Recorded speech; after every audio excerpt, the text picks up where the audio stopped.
Hi,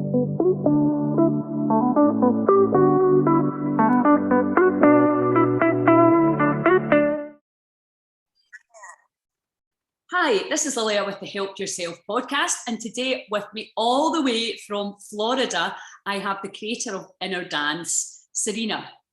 Hi, Serena. So fantastic to have you on. How are you? I'm doing great. Thank you for asking. Awesome, awesome.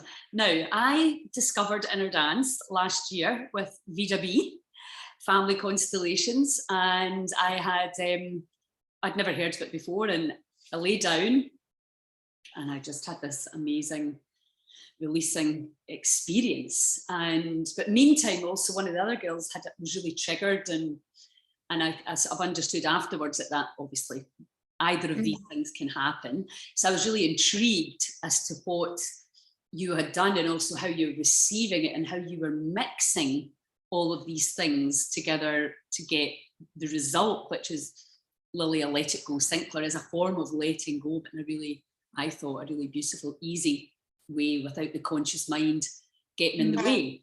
So can you tell us all about how Inner Dance came about, and how you get that information and how you create it?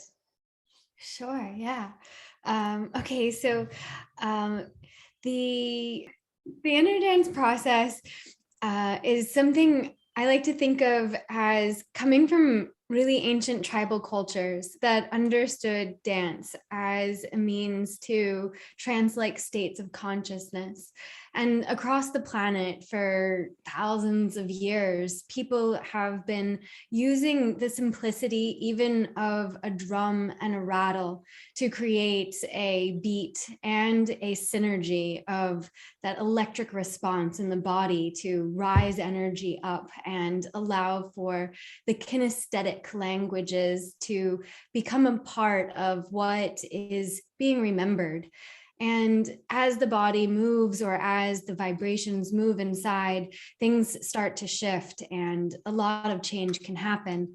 So the Inner Dance as we know it today had been rediscovered by a Filipino man named Pai Villaraza. He was on a self-discovery process and living by himself on an island remotely in the Philippines, eating a lot of coconuts for a couple of years or so. And he had an awakening experience where this energy moved back into his body. And the tribal cultures in the Philippines are very connected to these dance-like states, and there's a deep remembrance still in many of the people there. So in the very beginning, they considered Inner Dance a practice that the Babaylons also knew and were familiar with. And Babaylon is the Filipino word for shaman. So this was something that seemed to be passed down and remembered and then brought into a modern context. And it's easy enough to allow for a shift to happen when working with one person, if you're transmitting an energy flow or memory from your own cellular structure to another person. But to do this in a group setting, it can be a lot more challenging. So the element of music was added to our work as a way to also bring back that tribal-like state of connection in those earliest days of the drum and rattle. And now with all of our modern technology, create these soundscapes using a specific pattern to move through the music to allow for different shifts in brainwave states to happen as participants move through the journey. Yes, I mean, absolutely, you're talking my language, the cellular information. That's how I think about the information itself within the cell, and how vibration affects the cell and influences it and helps it to release. So, and yes, I mean, I think if we imagine the tribes round the fire, that radiant heat is very powerful for the aura. We're stamping their feet in the ground, working the energetic meridian system of the body, changing the frequency of the brain and the heart center. I mean, to us, you're just like, what are they doing? But in actual fact, now we're starting to understand they were doing a very specific connection to whatever you want to call it, the universe, the field, the divine, using the music and the drum and the rattle and changing the brain state. And now we're catching up and understanding, wow, that's why that feels so good. So, and now we're interested. But what I'm really interested in is well, because you're a DJ, yeah? Yes. And how do you then know how to overlap all that music or layer all of that? Because that's what you're doing, isn't it? You're layering different. So explain that to me. Okay. At first, it didn't start off like that. I was trying out different layers using this DJ app I have on my iPad. I never was trained as a DJ in a traditional sense. Everything for me has been a very deep intuitive connection to sound and music. I played instruments when I was young, and I was pretty well trained in different sound parts. But there was something I wanted to try a really long time ago, even before the technology existed. And it was layering different songs in a certain way that I could hear an overlap that would somehow synchronize the parts, but create the sense that there's something new in the in-betweens. So that was a curiosity well before the technology was available. So I gave up on it a very long time ago. But I've acquired a massive music collection over the years because it's such a passion for me. So I had all of this music, and once I got this DJ app, I began to explore it a little bit more. The real shift in creating these layers wasn't an intentional or deliberate happening. It was more a phenomena of my brain had gotten a little bit scrambled. I had cerebral malaria and typhoid at the same time. So I had nearly died, and I was having some trouble catching back up with my waking consciousness. My left brain was quite slow. I'd lost some abilities in my language processing skills, and there was a disharmony between the left and right hemisphere.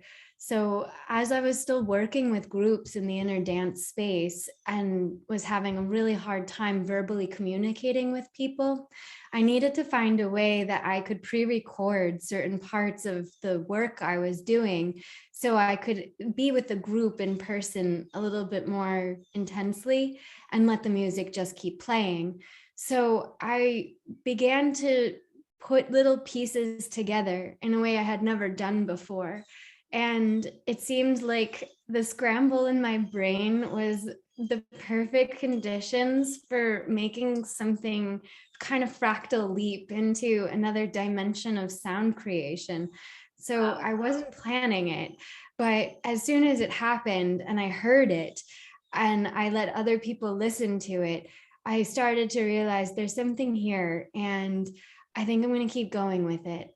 So after that, I made it a point to keep working with these sound layers so that I could hold multiple brainwave frequencies at the same time in a way that would make it come across both subtle and perhaps a little bit subliminally at times, but how the body itself would be able to respond to all these different parts happening simultaneously without maybe even knowing what exactly it was that it was responding to. Yeah. But in that way, a lot of healing can happen because the conscious mind isn't getting quite as involved. And in the layering effect from a very, very long time ago, in some cultures around the world, they used what is called polyphonic sound to also allow for these trance-like states to be induced. So the quality of polyphonic sound does have an ability to induce trance-like states of consciousness. Really? So these tracks that I'm creating are also just kind of working with something that's very old again. Yes. Fantastic. I love that idea, because it's quite often a lot of people's story. They've come to where they're at through an illness, which is like, was that always the way it was meant to come through? It's always a different way to perceive what's happening, isn't it? When these things that perhaps we find the biggest challenges are the things that kick us into the unfolding of whatever it is that's maybe meant to be.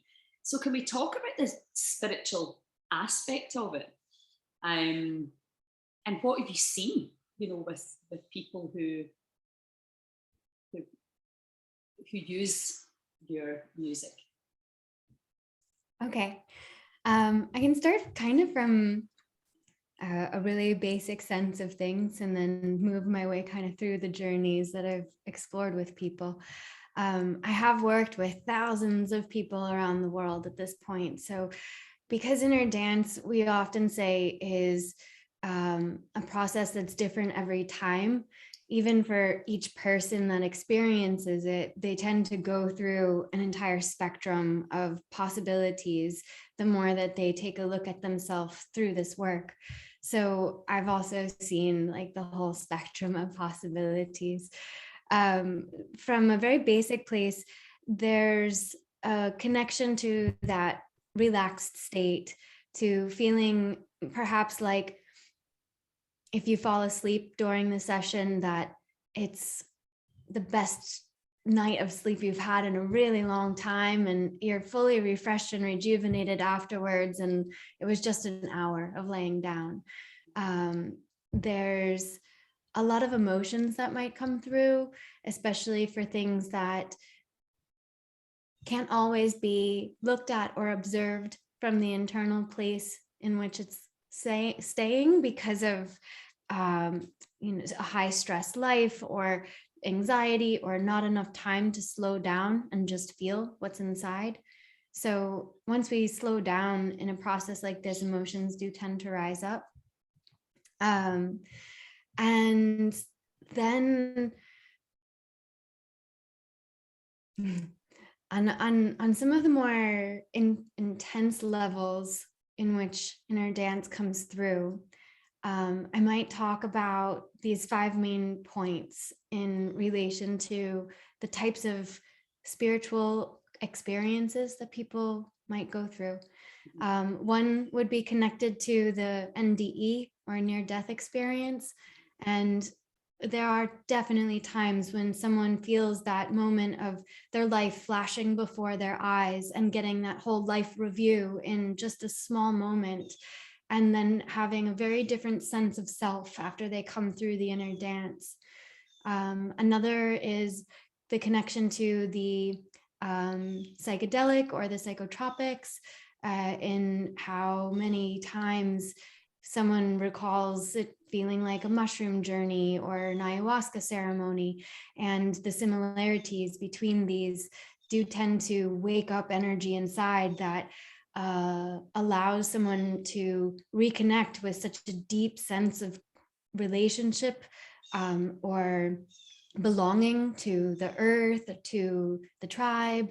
That shamanic connection tends to wake up a lot in the psychedelic feelings. Another would be the REM sleep cycles with the circadian rhythms and the dream states. So many times people will go into these dreamlike states of consciousness and find themselves exploring all these different worlds, and a whole possibility of what do these symbols mean tends to open up from the symbolic register. So that's what happened to me. That's okay. Yeah. So that one, it happens often, and can be so beautiful, just so creative and imaginative. So it allows people to really feel into a waking dream that they didn't know they could explore so intimately. Yeah. And remember it as well. Yes, exactly. Another quality of the inner dance might be what I call the life regression. And this could be a regression back to childhood memories, to a feeling of being in the mother's womb, to something that you are connected with from a birth vision, which would be life before you're even born, but that sense of self or essence that you know you're carrying from before this life and into whatever comes next. Or life regression could also be the feeling of entering into a past life, or to have felt oneself as, like the queen of Egypt, or an Indian goddess, or something like that. So there's many times when that one will also come through. That's fascinating. Is there another one? Is that the 5? Did I say the 5? Near death, deep pain. Circadian rhythms. And also the Kundalini awakening, or the spiritual awakening. Yeah. The energy rises up so quickly in the body, and many people in that symbolic way feel the serpent rising up. The serpent energy comes through very strong in inner dance, and there's so many that would experience that point from the serpent coiled at the base of the spine, sleeping, and then rising up straight into the sacral, and then shooting up through the crown. So this could be an entryway into someone's spiritual awakening. And it can be that first point in which they understand consciousness to not just be their own body, but to be something so much greater than themselves. So you've really covered the whole spectrum of experiences that anybody on a spiritual journey is looking for, really, isn't it? I mean, that's quite remarkable. And I think, I've done some ceremonies with plants myself, not a huge amount, because I don't feel the need to do a huge amount, but I know certainly with ayahuasca, it can be 8 hours. And when it comes on, you ain't out in control of it. So the nice thing about some of these things is that if it was too intense, you can leave if you needed to, or you can stop it. So there's an element of safety that you can control it, because I know that some people get, when the triggers come, it has to be processed, doesn't it? If they're strong.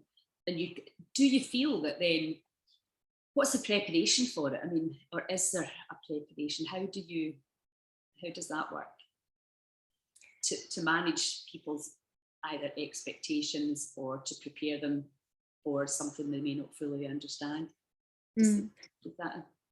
Yeah. I do my best to dissolve expectations as much as possible.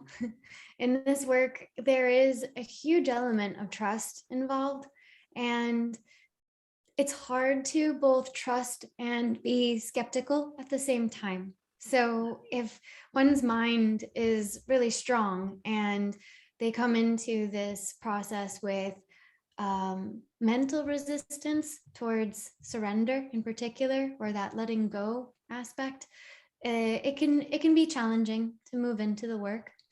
So I do what I can at the beginning of a session just to support the introductory process, and to give people a chance to share and let me know, like, why did you come today? And then I tend to just channel into the space a bit.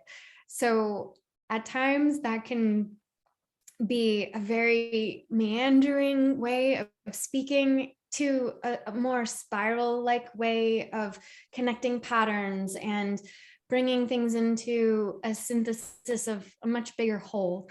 And then it helps people to shift from what is very, very personal into a more collective experience of the moment. And I use that as a way to also help people's minds just drop out of whatever they might have been carrying with them before they entered into the space. So without telling people what they need to let go of or leave at the door, or what is, appropriate for being in the room, we just allow for people to first lay down and close their eyes and connect with the sound. A lot of times I'll use verbal cues in the beginning of a session to help guide people in.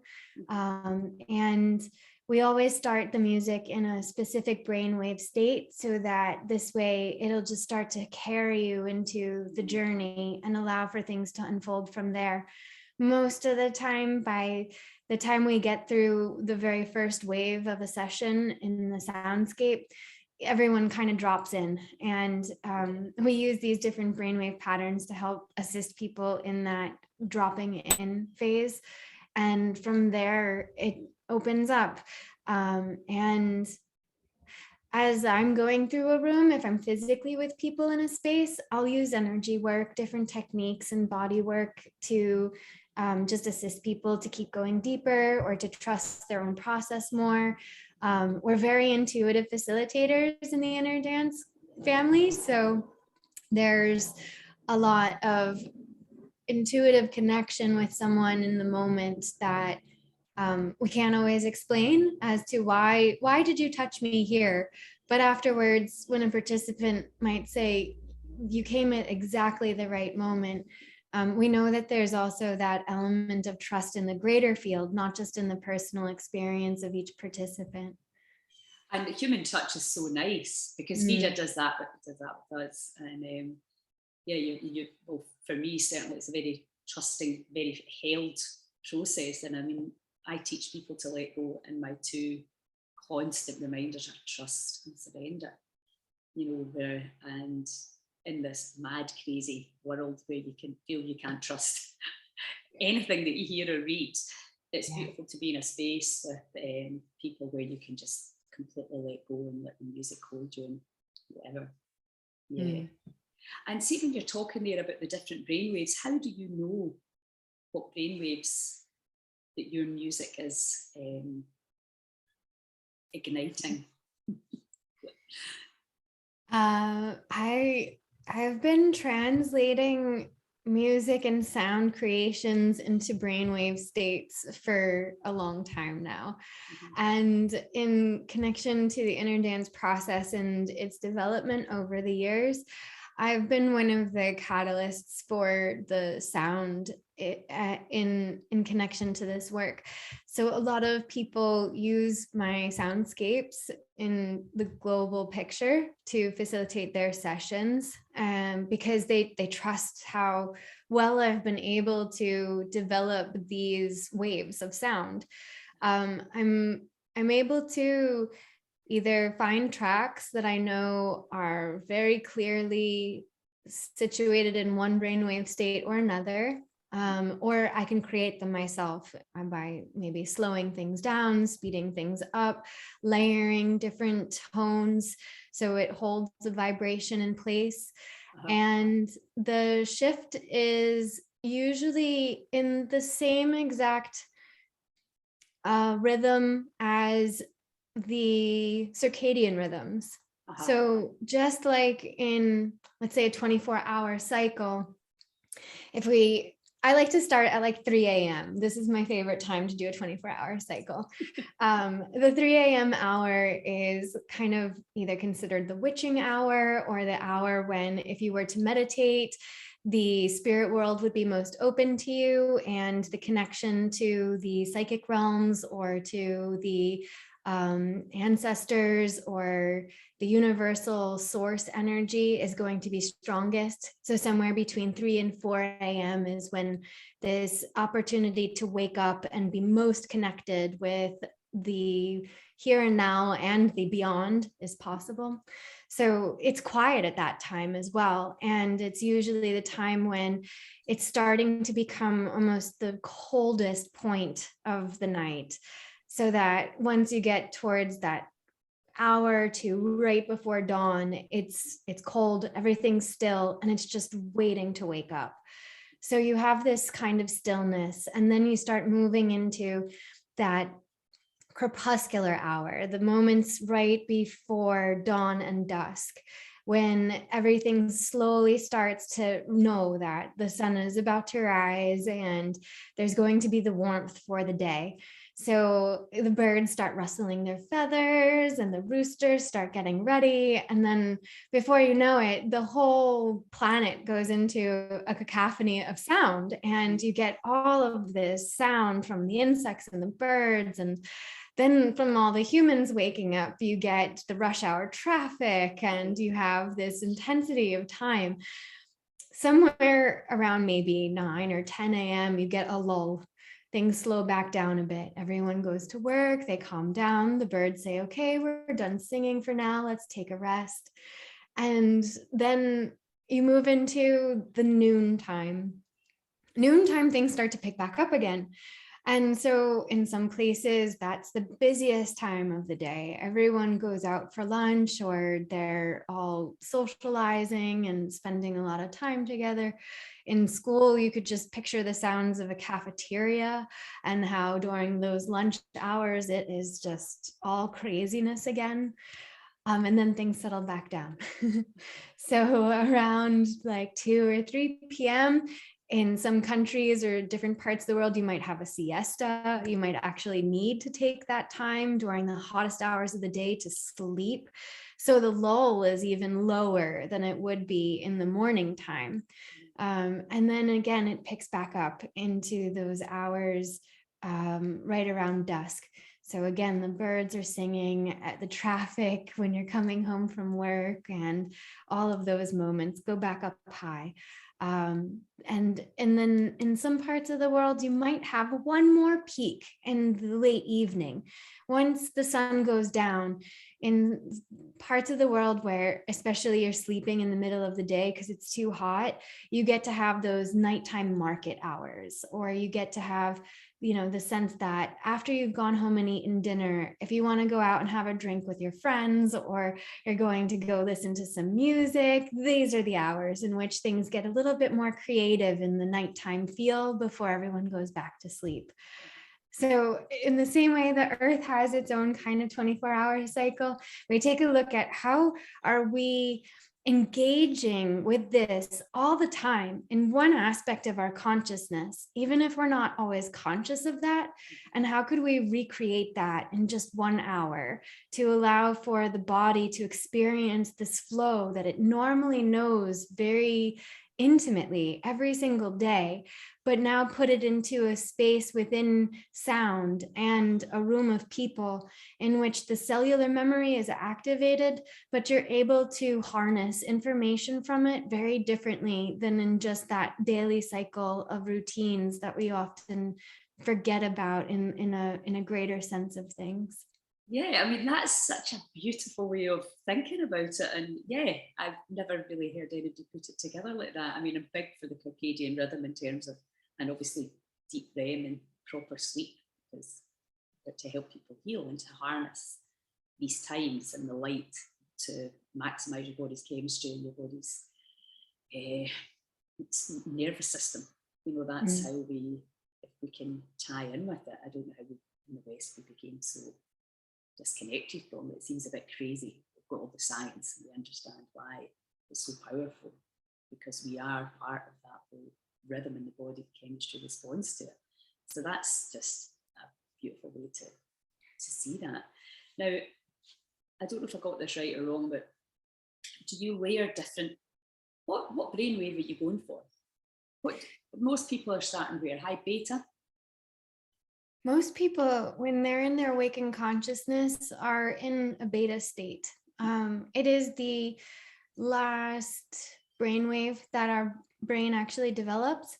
And so by the time we're an adult, somewhere around 22 years old is the average timing for beta to become the everyday frequency.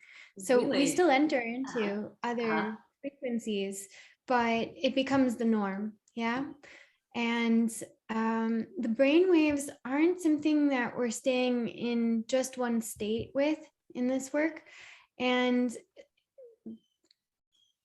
it's also because it's hard for adults to remember what it was like to be a child living in a state of theta for so long, to have nothing but a dreamy consciousness alive and active, right? To know what it's like to just engage with your imagination as though nothing else existed and your imagination was one with you. So we move through the different brainwave states. We go from the deltas into the thetas, alphas, and at a few moments in the process, not for very long or extended periods of time, but for short bursts, we'll go into betas or gammas. And the gamma is a really important one, actually. So I just want to touch on that a little bit. I don't use it for very long, but I engage it because traditionally gamma is the frequency our brain only goes into when it's really stressed out, having an anxiety attack or a panic attack, or when the brain's beta, and especially high beta, is so overloaded that it enters into gamma. And this can also create momentary lapses of psychosis, and it's really hard for the brain to sustain this state for extended periods of time. So if someone's in gamma for even 10 minutes, the brain starts to crash directly afterwards. You might feel completely exhausted, just huge amounts of fatigue. You have to sleep for the next 3 days, different things like that. So these states, when induced from a negative brain state pattern, can be quite harmful in a sense, or damaging, because we just don't know what to do with it once it's there. And it's usually, as I said, because of too much stress. The other thing, though, is that I'm not sure if you're familiar with the Schumann resonance chart. Okay, so this one is also measuring gamma frequencies coming from the sun. And that means that when there's high amounts of gamma hitting Earth from solar flares or solar storms, the gamma is hitting us, but from an external place. So our brain also doesn't really know what to do with it if all of this gamma is hitting us. And this is why people feel sick or really tired. They just don't know why all this anger or strange emotion is rising up. And again, it's because here's the gamma and we don't really know what to do with it. Yes. So I say that to people all the time because, you know, working with people who are sick, they're always trying to guess what the body's doing. And I'm like, we're usually guessing wrong. So there'd be solar flares going on that are causing all the problems. The body there's nothing wrong. It's just picking up signals that we don't understand. Yeah, there was a big one recently, and I talked with so many people, and it was very strange how many people from all over the world were saying the exact same thing. And then I looked it up and I was like, oh, well, now it makes more sense. That was a big bombardment. So, and I think if you can understand that, it's really helpful, you know, that you're not doing anything wrong. It's, you know, it's not your fault. The body's not doing anything dangerous. It's just, you just have to ride with these waves. Yeah, you know? exactly. There's so much going on collectively at these times. I think it's very challenging, physically, mentally, emotionally, spiritually, for everyone. And that's why I think the more of this work that we can do, and the less energy it involves. It does take courage and it takes trust, and a lot of people obviously find that challenging. But I think, you know, to be able to just lie down and listen to some music and feel that you can get something from it that's going to help you. That's what people need right now. Yeah, and that's why I use the gamma frequencies in the inner dance, not for long periods of time. I know what that would induce if I played it for even 5 minutes, but if I play it for even just 1 minute or 2 minutes, I'm giving people a chance to experience the gamma from a healthy space, and from a space in which their body has become attuned to the rising of the vibrations enough so that it's supported in the reawakening and remembrance of that theta creativity, and then allowing for it to come into the focus and concentration of the alpha as it's then becoming more conscious of itself from a metacognition in the betas.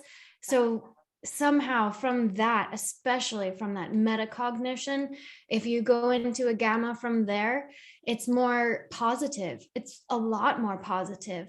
And it has that capacity then to reintegrate, to allow for the brain to understand its own ability to shift into gamma without being overwhelmed or stressed or triggered by the thing that feels external from its own ability to process information in a healthy way.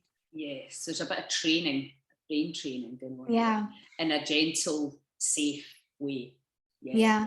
When they've done studies for figuring out, is there any way to go into gamma in a healthy way? The studies that they've done on, let's say, a monk who's been meditating very, very strictly for the last 50 years, or, the guru who doesn't leave the cave for his lifetime.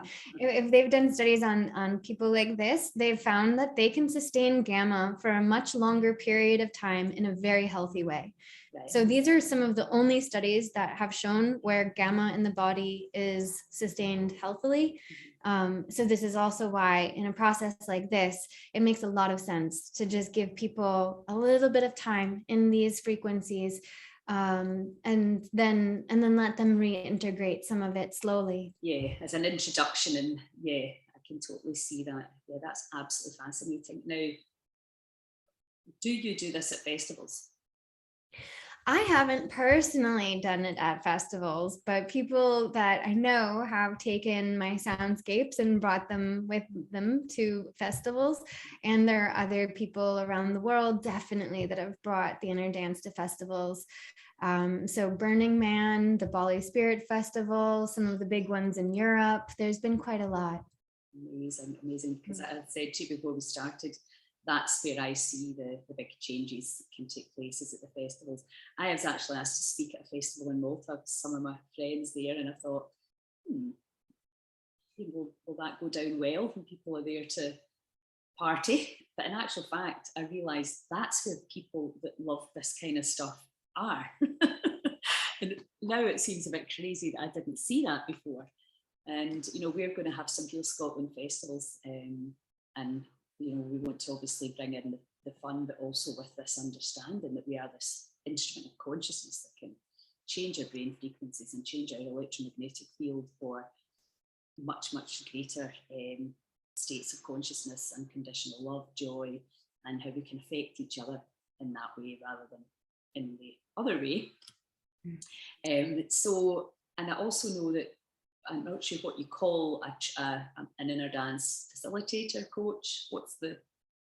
Usually facilitator. Facilitator. So tell us what that involves. How do you become a facilitator?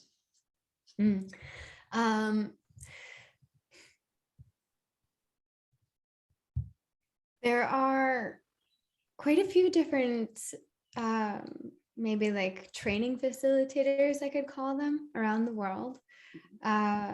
Each of them has their own special gifts and unique interpretations to bring to the space based on how they themselves understand the inner dance, and as well how they might understand some of the content that they're sharing.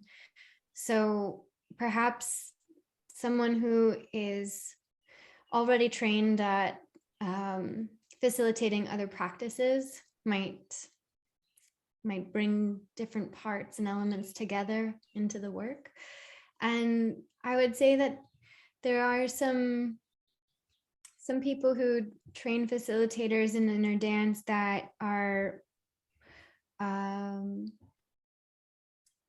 they're more specific about helping people do energy work as compared to understanding some of the science. Yes. So there are definitely facilitators of this work who have been trained at the energy work side of things, but not much else. Yeah. Yes. Yeah. So if they end up having questions like, but why is it working the way it does? Or somebody just shared the craziest thing. What does that have? How, what's really coming through? And then then they might come to someone like me or Pi or a few of the other people who have been going into more of the work we used to call energy school. And these were some of the foundations of the energy in relation to quantum physics and philosophy and biology, or the anatomies of the body, taking a look at some of the deep history and the various connections that seem to be weaving through many different people's minds over time, and how consciousness actually works. So I train people on a lot of the science in connection to this work. I also train people on the musical elements. I really love talking about the brainwaves and the relationship to the nervous system and the body. And I would spend many hours looking at the quantum relationships to things, because you're talking my language. Yeah, this is my foundation, my passion, and it's why I'm still so dedicated to this work. If I were just to teach people how to touch someone's body and do energy work, I really wouldn't feel so fulfilled. Yes. So I keep going into my own research and my own way of deepening into things more and more. And so the most recent parts for me have been the psychoacoustics. And I love connecting psychoacoustics with the quantum world and these aspects of vibration and sound that have just been here since, the first bang, since before the bang. It was that vibration that made the bang, right? People will get people will get a slightly different training with me than they might with someone else. But these are the parts that I like to make sure people are getting exposure to, even if they don't understand it fully. At least they know what all of this is about. Well, my friend Rachel and I have started another podcast called VRDC, Divine Consciousness. So we want to get you on and we will go down into that exact thing in great detail. So your website, innerdancetrust.com. Mm-hmm. So people can contact you there, can find out about your trainings, can buy your tracks there. Yeah. Yes, there's a few people can buy there. I also have some of my older tracks and the ones that I was recording first. So I kind of call them my old school tracks. They're on Bandcamp. So that one is Shamanic DJ 143 on Bandcamp. Well, you can send me the links and I'll put them all on. It's for people to be able to find what they want. But what would you say to somebody like me, just saying, right, what's the one you would recommend for me to buy first and listen to? I think right now most people are so stressed, anxious, overwhelmed, sad, grieving. Is there one specific one that you would recommend that can help? Great question. There is one that I have available on the website. I can't 100% remember if it's available for download or if it's just there for streaming, right. But on the music page, there's a page for one track called The Thetas. And that one in particular doesn't go into the betas, gammas. So if someone's by themselves and they really wanted to lay down, do some kind of sound-based meditation that wasn't just going to sound like a spa or your basic deltas, that this one can give you a sense of moving gently through different brainwave states, but not getting so far out that you can't return to this more lucid quality. It's a pretty long track, so it's the kind of track where you could plan to just stop it halfway through or listen for as much as you needed. Or if you really wanted to put it on like before you go to sleep or something like that, you could kind of drift into it for 2 hours. So that's a really good one. That's perfect. And if you could give me again a link to that so that we can put that in the bio for people. It's just been such a pleasure to meet you. I love everything that you're saying. I'm just like, oh my God, this is my world. The invisible side of life that we're now starting to kind of understand, and how it interacts with the body and how it can help people to heal, because there's so much suffering and so much dis-ease and unease on the planet right now. Yeah. So I think that's a good place for us to stop, but we will be getting you onto VRDC if you want to come on, and we can explore the whole quantum dynamics and the brain frequencies and how we interact with the field. That would be amazing to really spend an entire hour just on that. So I would love that. And my friend Rachel is just going to love all this chat as well. So, and when you come to Scotland, you have to come when we're having a festival so that we can get you there to speak and for people to that would be so nice. Yeah. So do you live in Florida, or are you? I do now. Yeah. I just moved back to the US at the mid of December, and I haven't lived in America for the last 10 years. I've been based the whole time. So I've visited a couple of times, but this is the first time I'm like, oh, I'm living here. And how's it going? Are you quite happy to be back? It's a long adjustment transition for me, and the reverse culture shock and the nostalgia of homesickness for places that were never my birth home are quite strange. Yeah. But I'm enjoying the nature, and I'm enjoying being closer to family again, and just seeing what even does it mean to do life in America. I'm not really sure. So I'm trying, and I'm seeing how. Well, enjoy. I mean, Ibiza's a pretty magical place, but I can see that maybe it's good to be away from it for a little bit as well. Yeah, well, I had spent 2 years in Thailand, and then maybe 5 years in the Philippines, and 3 years in Malaysia. So all of my time was over there in Asia, and then traveling until the pandemic, and then things slowed down so much. So yeah, I'll be happy to travel again at some point, but it's also nice to kind of, just stay put for a minute. Yeah, there's huge advantages. I can see that, committing to community and staying put. I can definitely see the joys of both. Anyway, thank you so much. And we will chat again soon, and you send me the links and we'll get them up for people that want to try the inner dance. Okay, yes. Thank you. Okay, thank you. Bye. Bye.